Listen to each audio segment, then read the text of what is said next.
Picture this. You're walking down a Canadian street in 1965, coins jingling in your pocket, and that sound actually means something. A handful of change could buy you lunch, a movie ticket, maybe even fill up your gas tank. Some of those dimes and quarters in your pocket are still real silver, stamped with a maple leaf and actual metal value behind them. The weight of a dollar bill in your wallet carries real purchasing power, not the fleeting ghost of value we know today. If you lived through those years, you remember this feeling.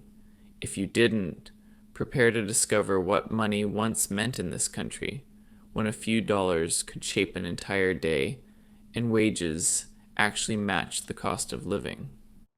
Before we dive in, I'd love to hear from you. If you could step back into 1965 with $50 in your pocket, what's the very first thing you'd spend it on? A house payment, a tank of gas, a cart of groceries, or a night out at the movies? Let me know in the comments while we walk back into that world together. The morning started simple then. You'd walk into any corner bakery and the smell would hit you first. Warm yeast and flour that had been rising since dawn. Fresh bread, wrapped in wax paper, cost about 21 cents in many towns. 21 cents.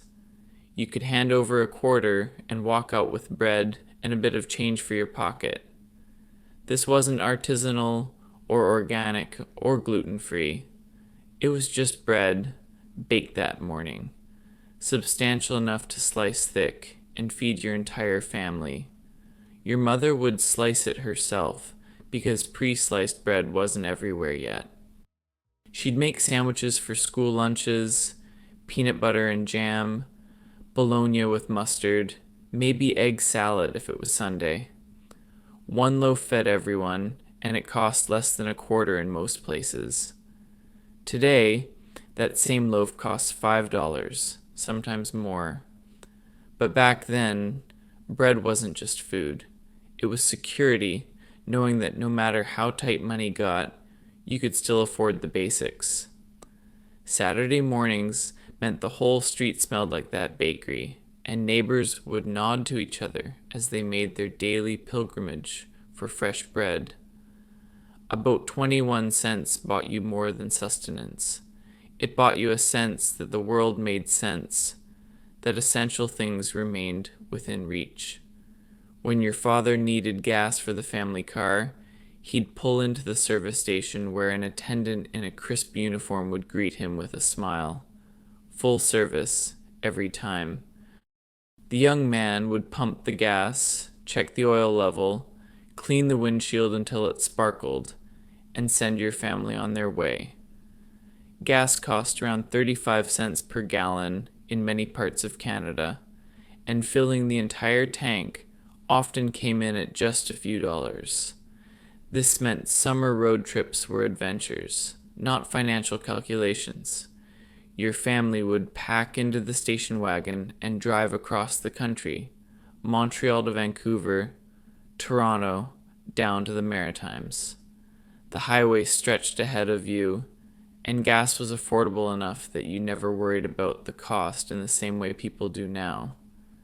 You'd stop at roadside diners where the waitresses knew regular customers by name, camp at provincial parks where the sights cost a couple of dollars per night, and drive for hours with windows down and the radio playing Gordon Lightfoot or the Guess Who. Today, filling that same tank can cost over $100, and families plan road trips around gas prices like military campaigns. But in 1965, when gas hovered around 35 cents per gallon, the entire country felt within reach. Distance was measured in hours of driving, not dollars of fuel. The local diner was where community happened, and it all started with about 10 cents. That's what coffee cost in plenty of small-town cafes then, served in heavy ceramic cups that held real heat, filled to the brim with coffee that had been brewing since before sunrise.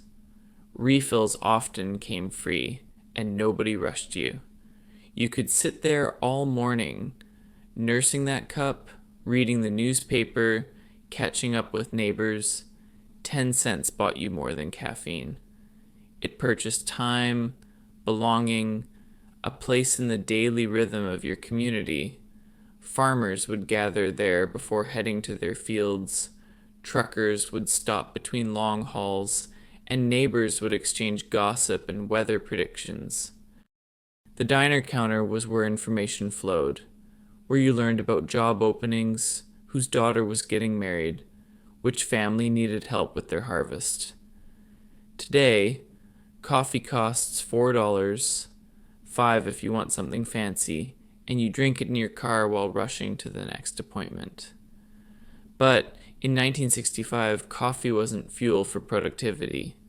It was the centerpiece of social ritual, and about 10 cents was all you needed to participate.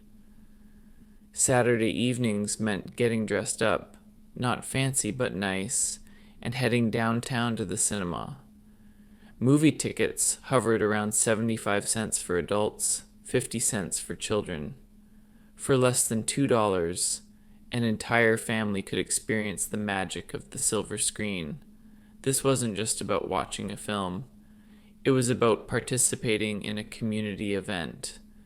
You'd settle into velvet seats that had weight and substance, watching heavy curtains part dramatically before the feature presentation. First came the newsreel, showing events from across Canada and around the world, connecting your small town to larger happenings. Then the main feature would begin, stories unfolding on screens larger than life, while you sat surrounded by your neighbors in the shared darkness. Popcorn cost about $0.25, soft drinks maybe 15 cents, candy around a dime. The concession stand wasn't designed to bankrupt families. It was part of the experience, affordable treats that enhanced the evening without requiring a second mortgage.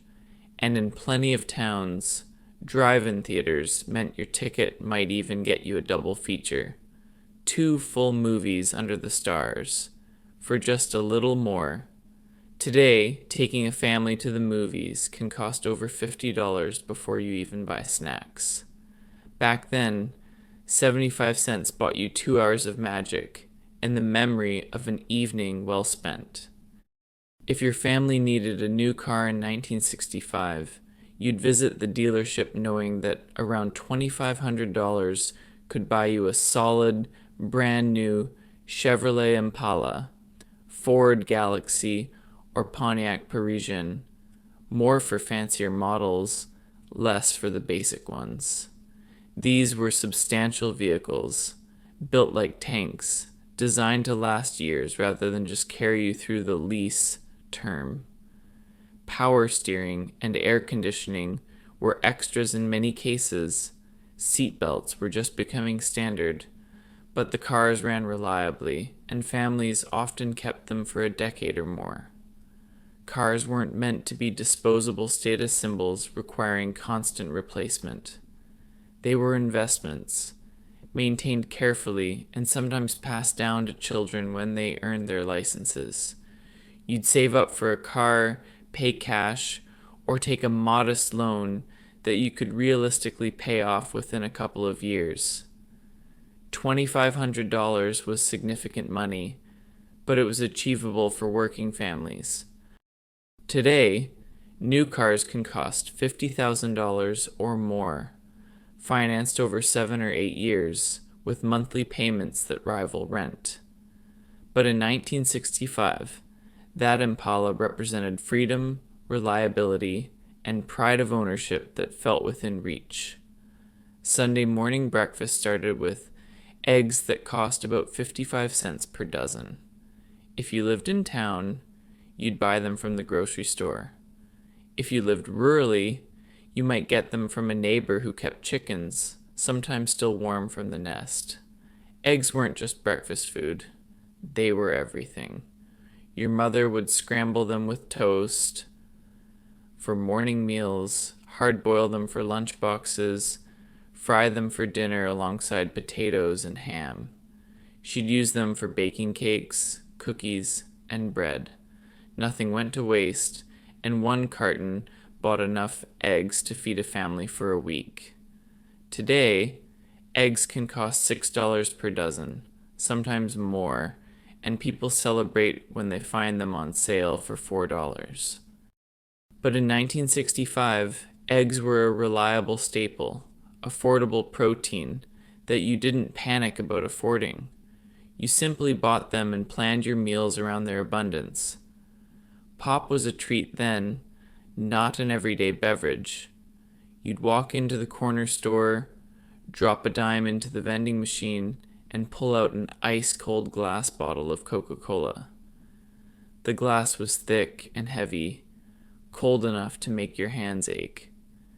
You'd pop the cap using the built-in opener on the machine, take that first sip, and feel the fizz burn your throat in the most satisfying way.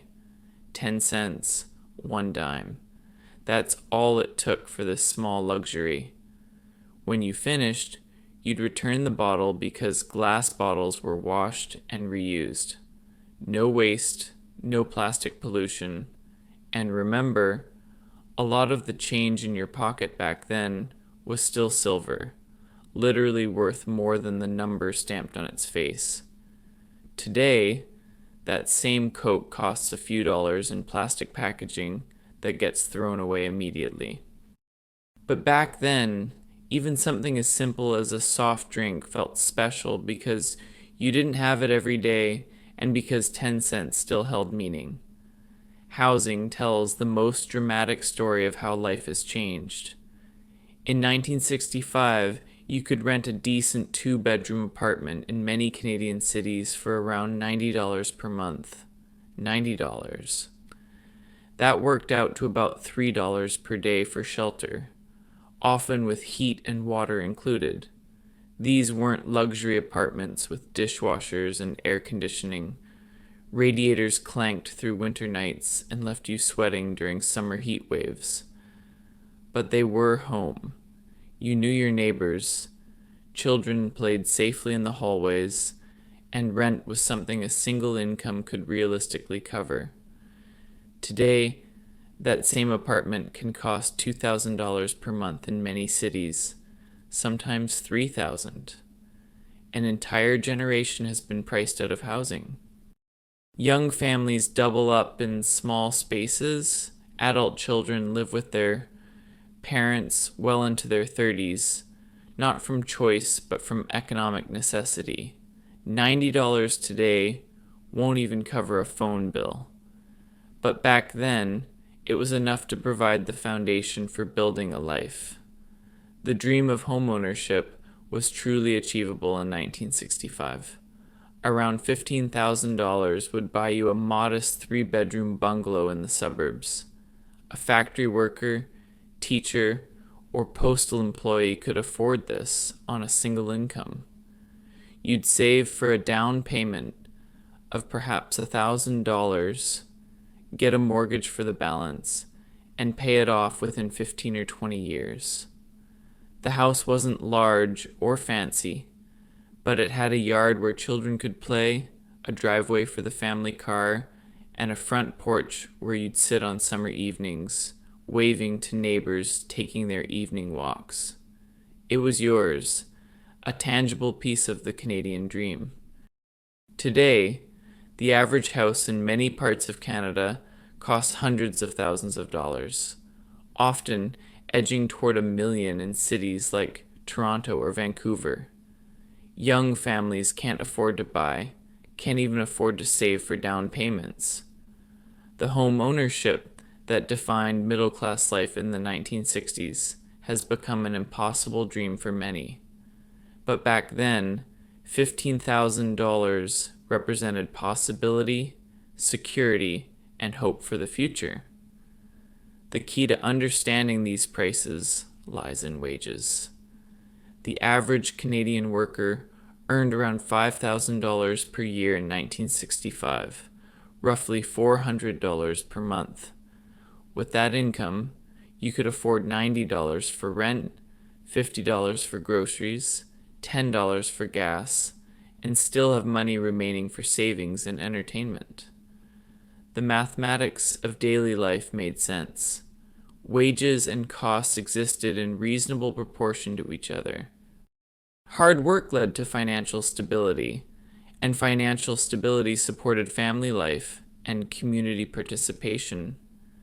Today, the average salary might sit around $60,000 annually, 12 times higher than 1965. But rent has multiplied far more than 12-fold. Houses have exploded by many times that, and basic necessities have outpaced wage growth by a wide margin. The gap continues widening because while wages increased, living costs often increased much faster. This isn't simply about inflation or the natural passage of time. It represents a fundamental shift in economic priorities and social values.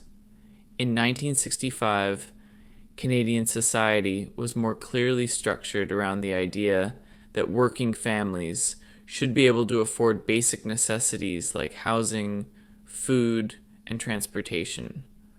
Policies and expectations supported this goal, and communities thrived as a result. Housing was affordable because we built it to be affordable. Communities mattered because we invested in them. Wages kept closer pace with living costs because that was considered the foundation of a healthy society. Working hard meant earning enough to build a stable life, raise children, and contribute to your community. We've moved away from those principles, trading long-term stability for short-term profits, community connections for individual convenience, and broad-based affordability for concentrated wealth accumulation. The numbers don't lie about what we've lost in this transition. Walking through a 1965 Canadian town, you'd notice the pace was different. People had time to chat with neighbors, to sit in diners over coffee, to take evening walks past houses they could actually afford to buy. Children played in the neighborhoods where single-income families could live comfortably. Small businesses thrived because working people had enough left over after bills to spend on more than just survival. The corner store owner knew your family personally and would sometimes let you pay next week if money was tight. The service station attendant took pride in keeping your car running smoothly. The bank manager lived in the same neighborhood as his customers and understood that mortgages should be sized for real people's incomes. This wasn't utopia.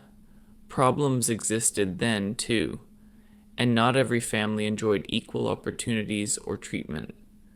Not everyone could save for a house, not every town felt safe, and not every job paid fairly. But the basic economics of daily life created more space for community, for stability, for the belief that tomorrow would likely be better than today. When bread cost about 21 cents, when gas sat around 35 cents per gallon, when houses could be had for $15,000, these weren't just prices. They were evidence of a society that, in many ways, prioritized making essential goods accessible to working families. They represented a kind of social contract that said honest labor should provide dignified living. The elderly, who lived through these times, often struggle to explain to younger generations what we've lost. It's not just nostalgia for cheaper prices. It's grief for a time when economic systems seemed to serve communities rather than simply extracting wealth from them. If you remember buying penny candy or your first apartment that cost less than your current coffee budget, or saving up for a car by working summer jobs, you carry memories of when money meant something different in this country. When it provided security rather than constant anxiety, when it connected you to your community rather than isolating you from it. These memories matter because they prove that our current economic reality isn't inevitable. We chose this path through policies and priorities, which means we can choose a different direction. The Canada where working families could afford homes, where small businesses thrived, where communities had the economic foundation for stability, isn't ancient history. It's within living memory. The bread that cost about 21 cents still smells the same when it's baking. The satisfaction of a full gas tank at 35 cents per gallon still represents the same freedom to explore this vast country. The pride of home ownership at $15,000 creates the same sense of belonging and security. What's changed isn't human nature or basic needs. What's changed is our collective willingness to structure society so these fundamental experiences remain accessible to ordinary working people. The numbers from 1965 aren't just historical curiosities. They're a roadmap back to economic systems that serve families and communities rather than concentrating wealth among the few. Those coins jingling in your pocket in 1965 carried weight because society had decided they should.